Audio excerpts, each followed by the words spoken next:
こんにちは。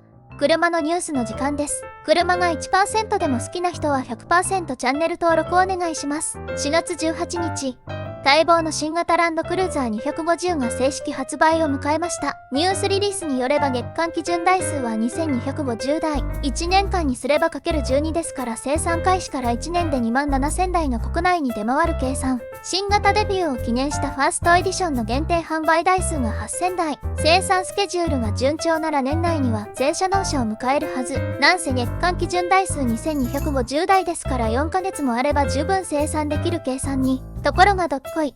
Y の知人が無事サインを終え丸めのファーストエディションガソリンを制約できたのですが、5位の店舗の販売枠があっと驚くため五郎の2年でディーゼル2台とガソリン8台という内訳。このままじゃランクル1機が起こるんじゃないでしょうか。実はここ、日本有数の拠点数を持つ反社なんですが、反社全体でもディーゼル5台、ガソリン18台という生産枠なんだとか、様々に情報が錯綜する中、これは真相を確かめるべく要追加取材案件と思う次第。振り返ればランクル70も案内があり、その時で2年待ちでよければとセールスさん、たとえ長年お付き合いのある気心知れたお客様とはいえ、どう考えても2年待ちなんて気安く声をかけられる状況じゃありません。とあるリサーチ会社が2023年に公表した全国のトヨタディーラーの店舗数は約4900アルファ。これを前提に平均値を計算すると、各拠点とも最低1台はファーストエディションの割り当てがある感じ。冒頭で触れたように年間2万7000台の生産計画なら各拠点1年間に56台収められる状況ですが実現するのでしょうか。というわけで、ランクル250は丸目か角目か悩む以前に買えない車であることが確定。まあ、お値段も上がったことですし、破れかぶれでレクサス GX550 を狙うのも歌舞伎者な感じ一挙と判断。こちらも狭き門ですが拠点数は200α。さらにローンチモデルのオーバートレイルはわずか100台ですが抽選販売。取り急ぎエントリーしておきますか。皆さんはどう思いますか？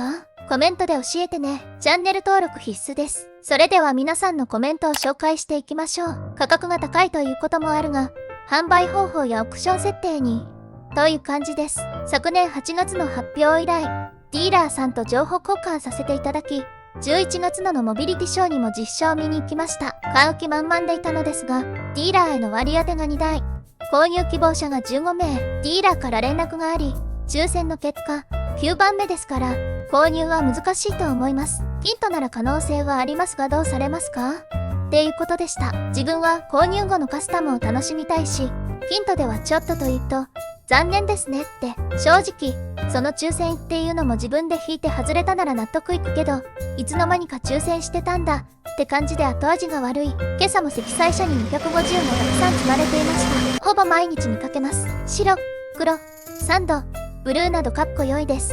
300とは明らかに違う印象。だけど骨格は同じ。試乗車を置かないのは、販売店が勝手に売りつけない手段ですか？円安。販売条件。転売防止ありますが、乗れる方は乗れるうちに楽しんでください。決して転売目的は止めてほしい。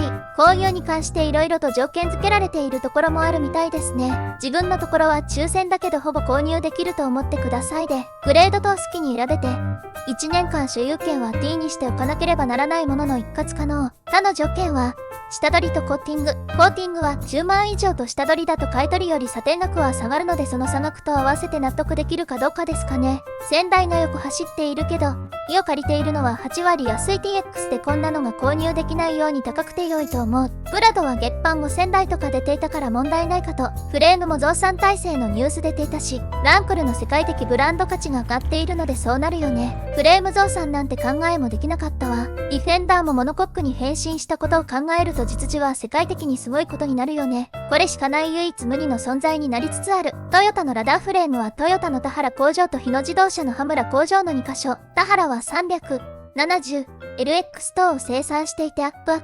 日野の羽村工場が250の生産に当たるでしょうから、年間10万台の生産能力があるので十分作る能力はあるんじゃないかな。みんな高いって言うけどさ、冷静に考えて、今この時代に新型ランクルを発売しようと思ったら600万円でも安いと思わないか？現行のジップラングラーアンリミテッドなんか、デビュー当初400万円台だったのに、今や700万円でも買えないぜ。基本何も変わってないのに、海外では900万円でも売れる車を日本でも販売するためには、どうしても国内割当を絞って海外販売分で利益を出す必要がある。いくら日本で売っても儲けが少ないんだから当然だ。日本で900万円にしなかったのは、日本企業としてのトヨタの良心だと俺は思うけどね。プリスにクラウン。そしてこのランクル250。最近のトヨタ車のデザインは素直にかっこいいと思うよ。買える人、欲しい人はぜひ頑張って買って街中を優雅に走らせてほしい。残価設定。ゲップのみ。不要なセットパック。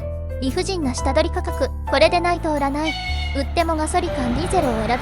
こんなのは通常の売買ではないよ。客が不要としているものを無理やり付加させるのは明らかに公正取引違反です。抱き合わせはアートなのになぜこれを素直に受け入れるんだろう。なぜ公的機関は放置なんでしょうか。法律違反を当たり前のようにするなよ。トヨタさん、あんまし調子に乗ってると BM のように後でしっぺ返しが来るよ。発売日前日の駆け込みでしたが、ガソリンなら用意できるとのことでトントン拍子で契約しました。ただ、特定のオプションをつけなければダメとか残価設定ローンを組まなければダメとか条件が多くてなんだかなって感じです。ちなみに12月納車予定らしいです。これだけ納期が値段がって言われるならトヨタもランクルシリーズ一律300万円以値上げした方が買いたい人は絶対買う。納期は早くなると良いことになると思うけど、トヨタも利益の出る海外ばかりに売るのではなく、物価高でも日本で欲しがってる人たちにどんどん売ったら転売屋も減るし国内の消費も活発になるのでは。この車をプラドと比較して高いからそんな価値がないってコメント多いけど、コンビニで時給800円で働いてくれってのに近い感覚。僕は頑張って収入増やしたので、買いたいなって思うし注文済みです。物価上がってるから、同じものでも昔より高い金額出さなきゃなのに、海外ではもっと高い価格ですよ。14年前発売のプラドと比較してるって、時代錯誤も甚だしいコメントが多いなと思うけどね。そうやって自分はお金払わない人に限って、給料を上げろっていうのかな。1店舗あたり年間平均を6台のデリバリーであれば、その店舗で契約した7人目は来年の納車である。13人目は2026年の納車か。そろそろ販売一時停止の情報も聞こえてきそう。トヨタ車だけはインフレ状態ですね。コロナ禍から回復した ASEAN 諸国やロシアで日本の中古車の需要も好調です。ランクル250の購入条件が海外転売屋のおかげで300やアルベルの頃より厳しくなっていることは変えてないですね。ライン増やしたって発表あったし作れるんだろうけど、国内にどれだけ回せるかでしょうか。いつになったらちゃんと欲しい車が買えるようになるんだろう。こんなことしてるのトヨタだけなんだよな。付き合いのあるトヨタに GX ディゼルを注文。ガソリンは余っているような話ぶり。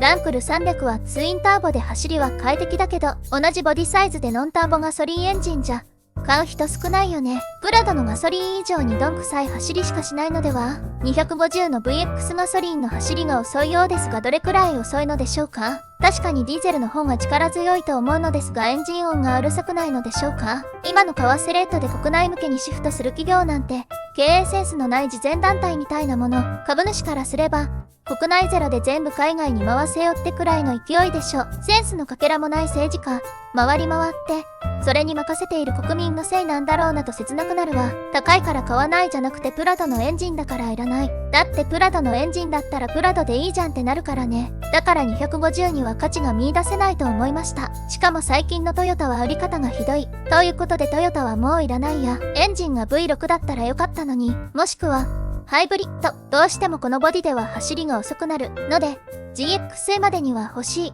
ご視聴ありがとうございました。チャンネル登録は必須です。